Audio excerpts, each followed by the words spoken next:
শুভ সকাল এবং নমস্কার বন্ধুরা। আশা করি আপনারা সবাই ভালো আছেন, সুস্থ আছেন। আমাদের এই চ্যানেলের নতুন একটা ভিডিওতে আবার আপনাদের সবাইকে স্বাগত জানাই। আমাদের 3 রাত 4 দিনের বাঁকুড়া ও পুরুলিয়া ট্যুরের আজ হচ্ছে দ্বিতীয় দিন এবং দ্বিতীয় পর্বের ভিডিও আপনাদের সঙ্গে শেয়ার করতে চলেছি, তো সঙ্গে থাকুন। তো প্রথম পর্বের ভিডিওতে আপনাদের সঙ্গে শেয়ার করেছিলাম আমরা প্রথম দিন কিভাবে বাঁকুড়ায় পৌঁছালাম। বাঁকুড়ায় পৌঁছে শুশুনিয়া পাহাড়ের পাশে শিউলিবোনা উইকেন্ড স্টেতে পুরো একটা দিন কিভাবে কাটালাম। আগের পর্বে সব কিছুই আপনাদের সঙ্গে শেয়ার করেছি। আগের পর্বের ভিডিওটা আশা করি আপনাদের খুবই ভালো লেগেছে। এখন ঘড়িতে প্রায় 10টা বাজতে যাচ্ছে। আজকে আমাদের এই ট্রিপের দ্বিতীয় দিন। তো আমরা বাঁকুড়া থেকে পুরুলিয়ার উদ্দেশ্যে রওনা হয়ে পড়েছি। তো কিভাবে পুরুলিয়া পৌঁছালাম, পুরুলিয়ায় পৌঁছে আজকে কি করলাম, সারাটা দিন কি খেলাম, কোথায় থাকবো, সবই আপনাদের সঙ্গে শেয়ার করব। পুরো ভিডিওটা দেখতে থাকুন, আশা করি আপনাদের খুব ভালো লাগবে।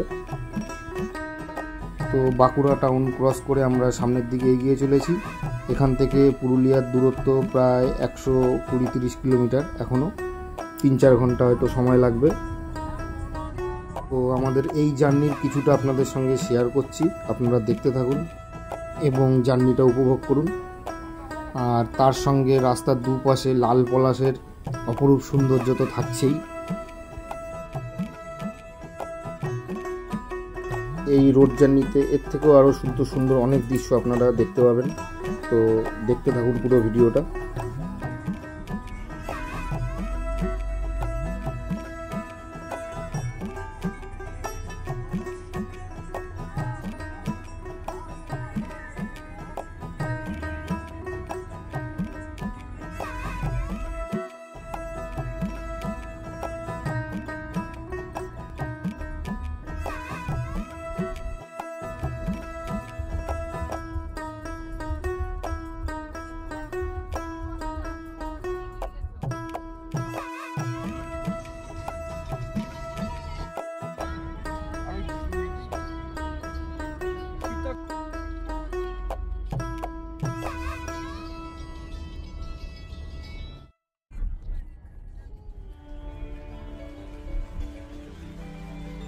তো বন্ধুরা দেখুন, আমরা পুরুলিয়া টাউনের ভেতর ঢুকে পড়েছি।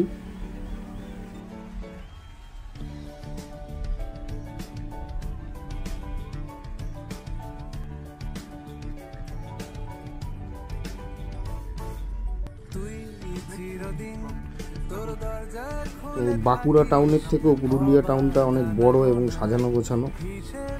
সব কিছু দোকানপাটি আছে, অনেক বড় বড় শোরুমও আছে, চোখে পড়ছে।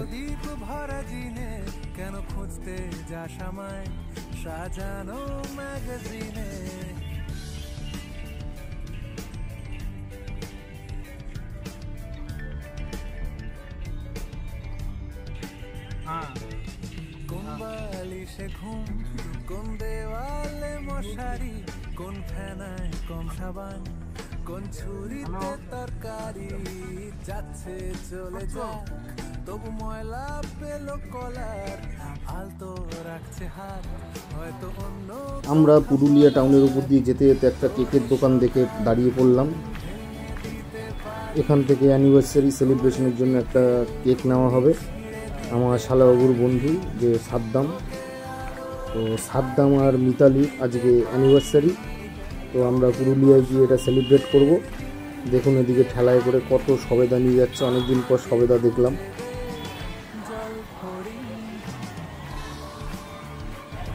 তো আমাদের কেক কেনা হয়ে গেছে, যেহেতু ওই গলিটা সরু ছিল এই জন্য গাড়ি আমাদের সামনে পার্ক করা আছে।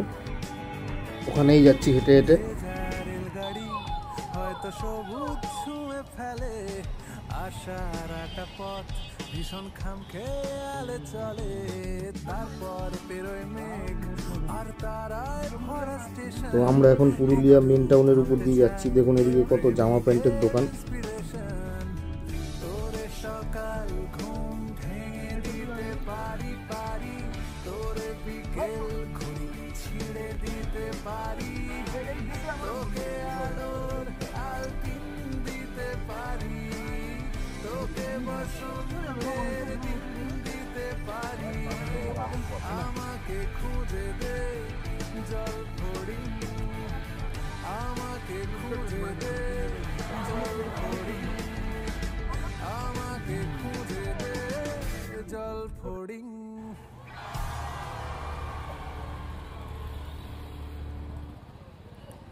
তো এখানে আমরা দাঁড়ালাম একটু ঠান্ডা জল নেব বলে। দেখুন এখানে একটা ওয়াইন শপও আছে, আর 3 স্টার ক্যাটাগরির একটা নতুন হোটেল হচ্ছে, এখনও পুরো কমপ্লিট হয়নি। তো এখান থেকে এখনও আমাদের বেশ খানিকক্ষণ সময় লাগবে। আমরা যাব হচ্ছে বাঘমুন্ডির আগে মাঠাবুরুতে, পুরুলিয়ার যে বিখ্যাত পাখি পাহাড় সেটা পার করে একটু সামনে।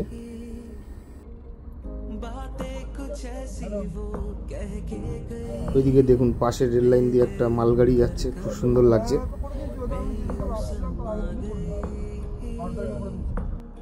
সামনে এই হাইওয়েটা বন্ধ আছে, তাই আমরা ব্যাকে এসে বাইপাস রোড হয়ে যাব। পুরুলিয়া টাউন পার করে এসে আমরা এখন পুরোটাই গ্রামের ভেতর দিয়ে যাব।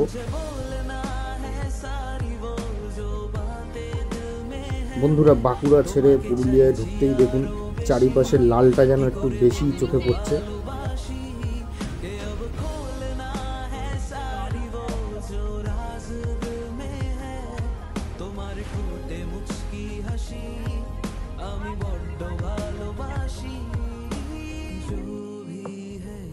একে একে অনেক অচেনা গ্রাম আমরা পার করে সামনের দিকে এগিয়ে চলেছি। দেখুন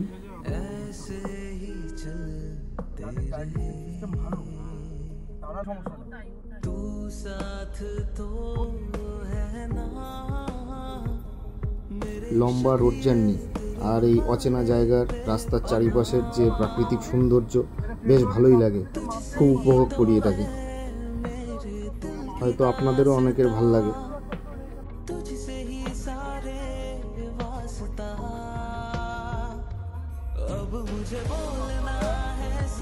মাঠ ঘাট, গাছপালা, বন জঙ্গল, সাথে লাল পলাশ, পাহাড়, পুকুর, কত অচেনা গ্রাম, বেশ একটা আলাদা অনুভূতি।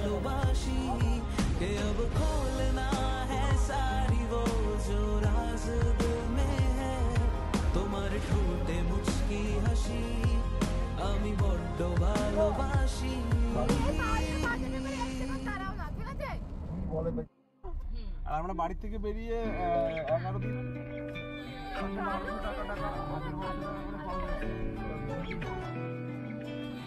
তো আমরা একটু ফটোশ্যুট করবো বলে এই জায়গাটায় দাঁড়ালাম। লোকেশনটা খুব সুন্দর, একটা ছোটোখাটো ফরেস্ট এরিয়া মতো।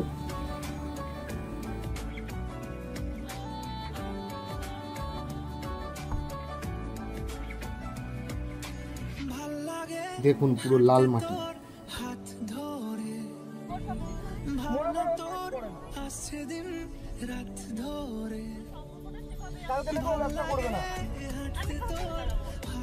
তো পথে যেতে যেতে এই জায়গাটা দেখুন অনেক পলাশ ফুলের গাছ দেখা গেল, আর আমরা গাড়ি থামিয়ে নেমে পড়লাম। মেন যার জন্য পুরুলিয়া আসা, পলাশটাকে উপভোগ করার জন্য এবং কিছু ফটোশ্যুট করার জন্য। দেখুন আমাদের রিনি আর মিতালি সামনে যাচ্ছে, ওখানে অনেকগুলো পলাশ গাছ আছে। উপরে নীল আকাশ আর এদিকে লাল পলাশ ফুল, অসাধারণ সুন্দর লাগছে। ক্যামেরায় হয়তো অতটা ভালো বোঝা যাচ্ছে না, কিন্তু এই জায়গায় প্রেজেন্ট থাকলে অসাধারণ সৌন্দর্যের একটা সাক্ষী হওয়া যায়। এত অসাধারণ সুন্দর লাগছে চারপাশটা, যে জায়গায় না থাকলে ভাষায় বলে বোঝানো যাবে না। আর ওই দেখুন বন্ধুরা, মিতালি ফটোশ্যুটের জন্য পলাশ গাছের উপরেই উঠে পড়েছে পুরো।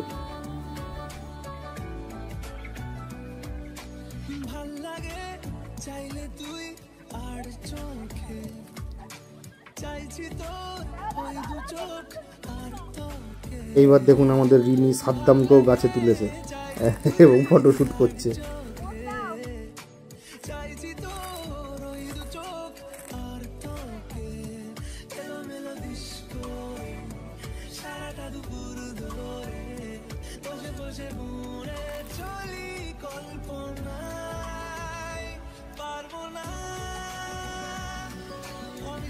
বেশ ভালোই এনজয় করলাম ওই জায়গায়। তো দেরি হয়ে যাচ্ছে, বেরিয়ে পড়লাম আমাদের গন্তব্যের দিকে আবার।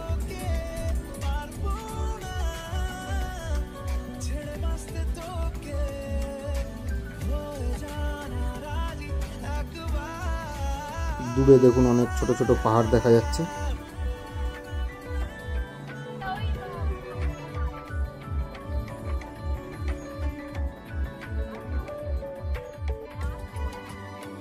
দেখুন এই জায়গার রাস্তাটা খুব সুন্দর লাগছে, দুই দিকে শাল গাছের সারি, আর তারপরে দেখুন দু একটা পলাশ গাছও দেখা যাচ্ছে লাল হয়ে রয়েছে। তার মধ্যে দিয়ে আবার দেখুন দু একটা ছোট ছোট পাহাড়ের চূড়া দেখা যাচ্ছে, একটা অসাধারণ দৃশ্য।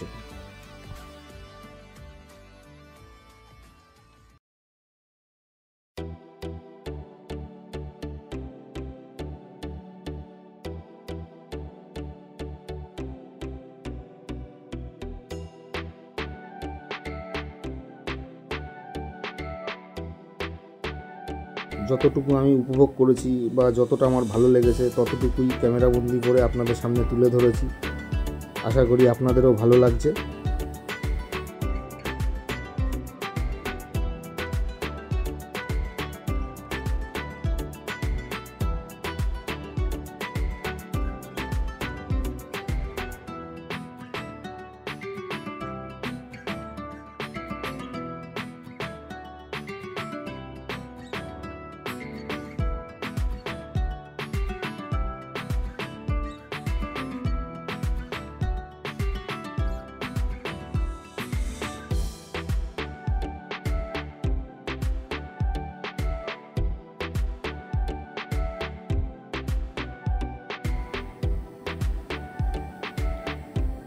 দেখুন এদিকে এখানকার হয়তো স্থানীয় লোকজন গরুর পাল নিয়ে চড়াতে বেরিয়েছে এবং রাস্তার পাশ দিয়ে সার সার গরু যাচ্ছে, প্রচুর গরু।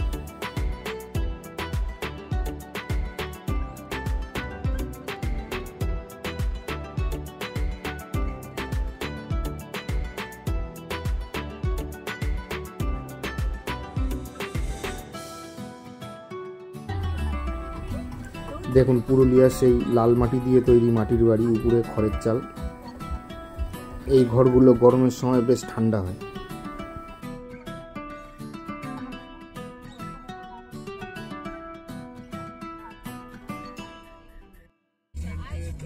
তো বন্ধুরা আমরা চলে এসেছি মাঠাবুরুতে।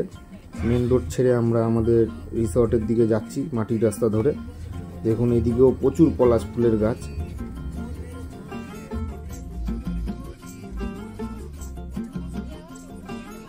किसके तो पंख लेके उड़ा चला जाए रे, जहाँ नहीं जाना था ये वही चला हाय रे। দেখুন এই ডান ধারে আশেপাশে এখানেও অনেকগুলো রিসর্ট আছে, ক্যাম্প মতো আছে।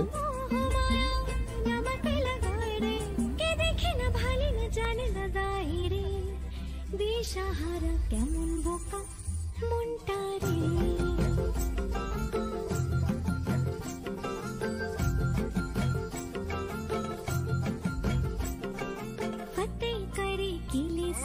भेद जाए दीवारें, प्रेम कोई सीधे लागे, अगर मगर बारी बारी जिया को यूं उछाले, जिया नहीं गेंद लागे, फतेह करे किले सारे भेद जाए दीवारें, प्रेम कोई सीधे लागे, अगर मगर बारी बारी जिया को यूं। তো আমরা গুগলের লোকেশন অনুযায়ী চলে এসেছি এই রিসর্টে।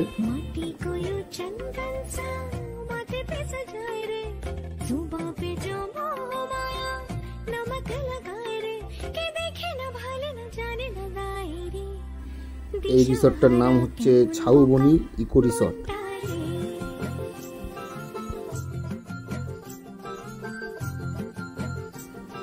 দেখুন লোকেশনটা খুব সুন্দর, দূরে ওই পাশে অনেকগুলো ইকো রিসর্ট দেখা যাচ্ছে।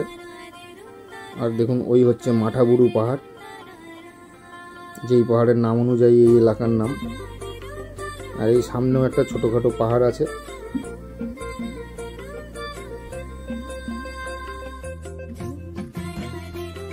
তো চলুন রিসর্টের ভেতরটা আপনাদের দেখাই। দেখুন রিসর্ট এরিয়ার মধ্যে অনেকগুলো পলাশ ফুলের গাছ আছে, ওখানে একটা বাচ্চাদের স্লিপ রয়েছে, একটা টায়ার দিয়ে দোলনা বানানো আছে।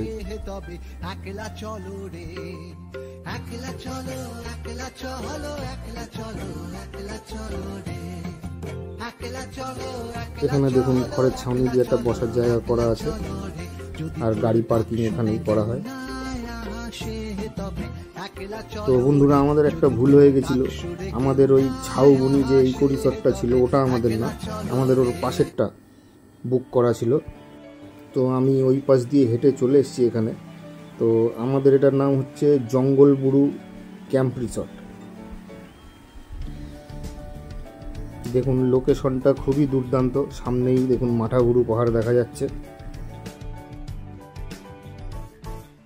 তুই চিরদিন তোর দরজা খুলে থাকিস, অবাদানা গোনায় হিসেব কেন রাখিস। দেখুন দুর্দান্ত একটা লোকেশন। তালা দিন তোর প্রদীপ এইবার পরিষেবাটা ভালো পেলে হয় বাঁকুড়ার মতো। আমাদের যেহেতু এখানে ঢুকতে ঢুকতে দেরি হয়ে গেছে, যেহেতু রাস্তায় অনেক জায়গায় দাঁড়ানো হয়েছিল ফটোশ্যুট করার জন্য, তো এখন বাজে প্রায় 2-2:30 মতো। তো আমরা এসেই আগে ফ্রেশ হয়ে লাঞ্চ করতে বসে পড়েছি। এই লাঞ্চের জায়গাটা বেশ ঠান্ডা, দুপুরে যেহেতু খড়ের চাল দেওয়া। আজকের দুপুরে আমাদের লাঞ্চের মেনু ছিল ভাত, ডাল, পাঁপড় ভাজা, বেগুন ভাজা, স্যালাড, একটা শাক, আলু পোস্ত, কাতলা কালিয়া আর চাটনি। খাওয়া দাওয়া মোটামুটি ভালোই ছিল, খুব ভালো বলবো না, বাঁকুড়ার মতো অতটা ভালো না। তো এই দেখুন আমার টেন্ট, এটা হচ্ছে 3 বেড টেন্ট। একটা স্ট্যান্ড ফ্যান আছে, একটা কুলার আছে, একটা ডবল বেড আছে, একটা সিঙ্গেল বেড আছে, আর এরকম একটা ছোট্ট লাইট দেওয়া। আর টেন্টের এই পাশটা হচ্ছে টয়লেট। টয়লেটে বেসিন আছে, গিজার আছে, কোমোড বসানো আছে। তবে টেন্টগুলো খুব ভালো বলবো না, একটু পরিষ্কার পরিচ্ছন্নতার অভাব চোখে পড়লো। একটু টেনশনে পড়ে গেলাম, কারণ আগামী 2 রাত 3 দিন এখানেই থাকবো আমরা। তো আমরা খাওয়া দাওয়ার পর একটু রেস্ট নিয়ে বেরিয়ে পড়েছি মুখোশ গ্রাম, অর্থাৎ চরিতা ভিলেজের উদ্দেশ্যে, যেখানে ছৌ মুখোশগুলো তৈরি করা হয়। আর এখন বাজে ঘড়িতে প্রায় বিকাল 5:30। দেখুন আমরা চলে এসেছি মুখোশ গ্রামে। এই হচ্ছে পার্কিং, এখানে গাড়ি পার্কিং করা হলো। আর দেখুন এখানে এই ছোট্ট বাচ্চা মেয়েটি পলাশ ফুলের মালা গেঁথে পলাশ ফুলের মালা বিক্রি করছে 10 টাকা করে। তো আমাদের বাবাই ওর থেকে 2টো মালা নিয়ে নিল। আপনারাও আসলে এরকম কোনো বাচ্চা যদি দেখেন মালা বিক্রি করছে, ওদের থেকে মালা কিনবেন অবশ্যই, প্রয়োজন না থাকলেও কিনবেন।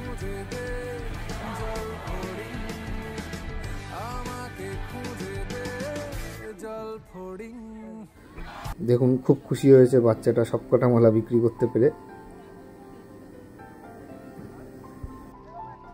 এখানে টুরিস্ট মোটামুটি ভালোই আছে, অনেকগুলো গাড়ি চোখে পড়লো পার্কিংয়ে।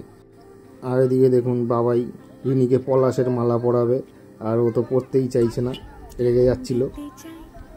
তবে এখানে যে কয়জন টুরিস্ট দেখলাম, প্রত্যেককেই দেখলাম কেউ না কেউ একটা না একটা পলাশ ফুলের মালা কিনেছেই।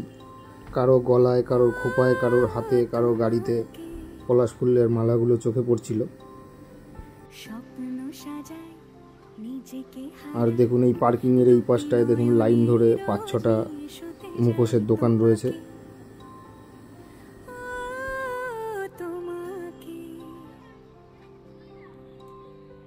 জেনেও তোমার আখি চুপ করে থাকে, রোজ 2 ফোঁটা যেন আরো ভালো লাগে। গানে অভিসারে চাই শুধু বারে বারে তোমাকে, ও তোমাকে। যেদিন কানে কানে খুব সুন্দর মুখোশগুলো, দেখলেই সবকটাই কিনে নিতে ইচ্ছা হচ্ছিল। কি সুন্দর হাতের কাজ এনাদের। আমরাও বাড়ির জন্য কিছু মুখোশ কিনবো, 2-1টা দোকানের দরদাম করলাম। তা ওই পাশেও আরও কিছু মুখোশের দোকান আছে, তো আমরা ওই দিকটাও একবার একটু দেখবো ঘুরে, তারপরে কেনাকাটা শুরু করব। দেখুন এখানে বড় বড় মুখোশ তৈরি হচ্ছে, এখনও রেডি হয়নি এগুলো। কাগজের উপর আঠা মাটির প্রলেপ লাগিয়ে শুকাতে দিয়েছে।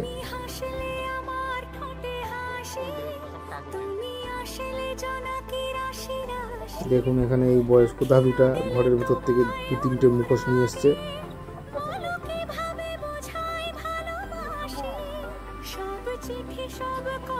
দেখুন নিজেই মুখোশটা পরে কি সুন্দর অ্যাক্টিং করছে, দেখে মনে হচ্ছে উনি খুব একটা ভালো মনের মানুষ। বেশ ভালো লাগলো। কিভাবে বোঝাই ভালোবাসি, হ্যাঁ প্রাণ দিতে চাই, মন দিতে চাই, সবটুকু ধ্যান সারাক্ষণ দিতে চাই তোমাকে। দেখুন এই পাশে অনেকগুলো মুখোশের দোকান রয়েছে এবং কারিগররা তার ভেতর বসে মুখোশগুলো বানাচ্ছে। নিজেকে আর দেখুন সেই বাচ্চাটা যে পলাশ ফুলের মালা বিক্রি করলো খুব খুশি হয়ে দোকান থেকে খাবার কিনে খাচ্ছে। এগুলো দেখতে খুব ভালো লাগে। দেখুন এখানেও একটা মুখোশের দোকান, মুখোশের উপর পেন্টিংয়ের কাজ চলছে।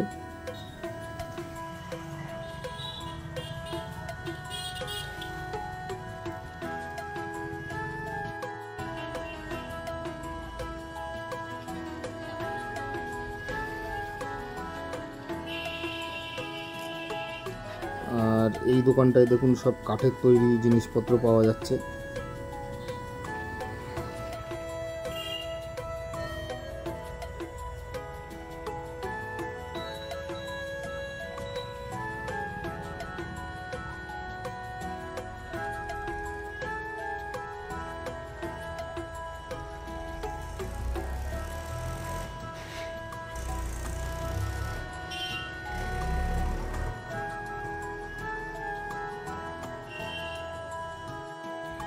আমরা এবার দেখুন মেন রাস্তার থেকে এই গলির ভেতর ঢুকলাম বাদিকে। এই গলির দুই ধারে প্রচুর মুখোশের দোকান। দোকান বললে ভুল হবে, এগুলো ওনাদের নিজেদেরই ঘর, বারান্দাটা দোকান মতো করে দিয়েছেন। এখানে বসেই ওনারা মুখোশগুলো তৈরি করছেন, আবার কিছু শো দিয়ে রেখেছেন বিক্রির জন্য।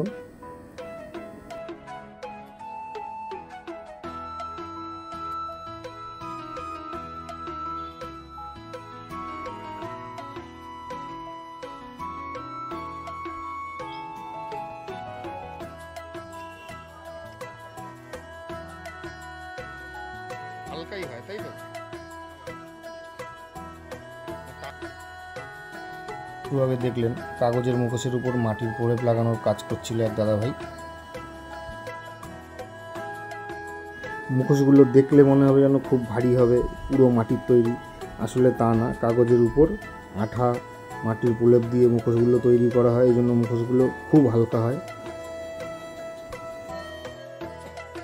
তো আমি এই দাদার দোকান থেকে দুটো তিনটে মুখোশ কিনলাম, তো সেগুলোই এখন প্যাকিংয়ের কাজ চলছে।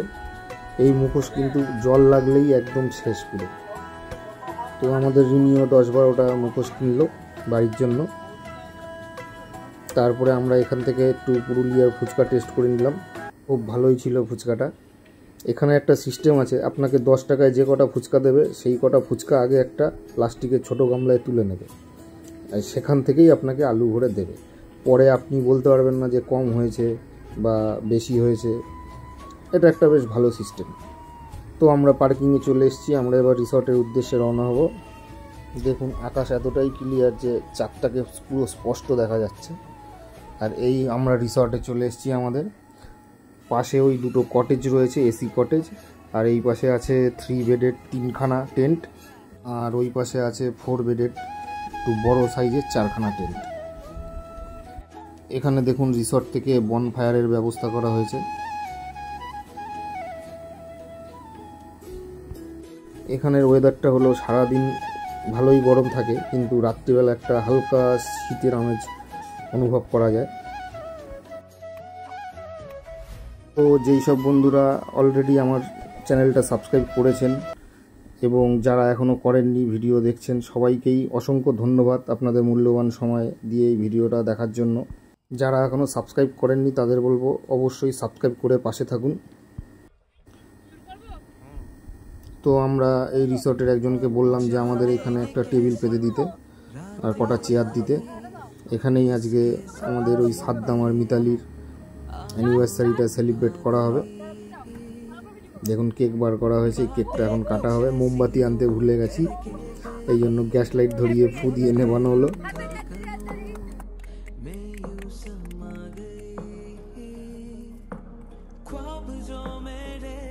আপনারাও সবাই ওদের আশীর্বাদ করবেন যেন ওদের দাম্পত্য জীবন সুখের হয়।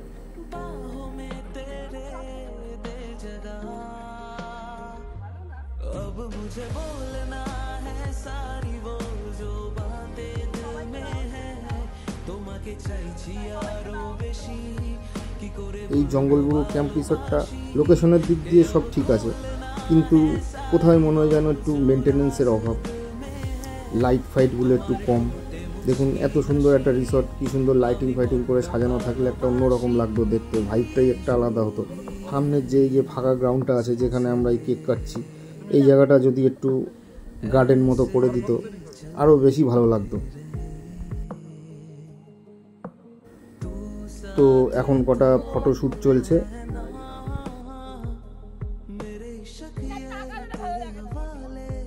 তো আমাদের অ্যানিভার্সারি সেলিব্রেশন করা হয়ে গেছে, এখন বাজে রাত 10:30। তো আমরা ডিনারে চলে এসেছি। তো আজকে আমাদের ডিনারে স্পেশাল একটা মেনু ছিল যেটা আমরা ফোন করে অ্যাড করতে বলেছিলাম, সেটা হচ্ছে হাঁসের মাংস। তা ওনারা 2খানা হাঁস জোগাড় করে দিয়েছিল, সুন্দরভাবে কেটে কুটে পরিষ্কার করে দিয়েছে। তো রান্নাটা ওদেরকে দিয়ে করাইনি আমরা, আমাদের রিনি আর মিতালি মিলে ওরা দুজনেই হাঁসের মাংসটা রান্না করেছে। তো আজকে আমাদের ডিনারের মেনু ছিমছাম, ভাত, ডাল, আলু ভাজা আর এই হাঁসের মাংস। তো আজকে সারাদিন আমরা যা যা করলাম সবই আপনাদের সঙ্গে শেয়ার করলাম। ভালো লাগলে লাইক, শেয়ার ও কমেন্ট এবং সাবস্ক্রাইব করে পাশে থাকবেন। ডিনার করে আমরা যে যার রুমে গিয়ে শুয়ে পড়বো, কাল সকালে আবার সাইট সিন আছে। খাওয়া দাওয়া খুব ভালোই ছিল, হাঁসের মাংসটা খুব টেস্ট হয়েছিল, ওরা দুজন মিলে বেশ ভালোই রান্না করেছে। আর এই বড় ভাইকে দেখে রাখুন, লাল গেঞ্জি পরা যে বাচ্চাটা ছিল, ওর স্টোরি পরে বলবো। তো গুড নাইট বন্ধুরা, আজকের ভিডিওটা এইটুকুই, দেখা হবে পরের পর্বে।